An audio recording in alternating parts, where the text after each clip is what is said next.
আমরা দিয়ে বাটা মাছের টক করব। কড়াইতে তেল, লঙ্কা, সরষে ফোড়ন দিলাম।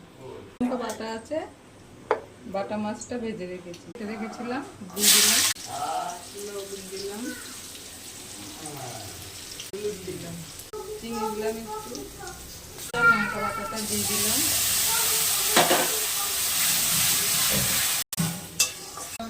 আর একটু জল দিয়ে দিলাম। ভাজা বাটা মাছগুলো দিয়ে দিলাম, আমড়াগুলো সিদ্ধ হয়ে গেছে, একটু ফুটবে মাছগুলো হয়ে গেছে। বাটা মাছের টক আমরা দিয়েছি, আমরা দিয়ে বাটা মাছের টক।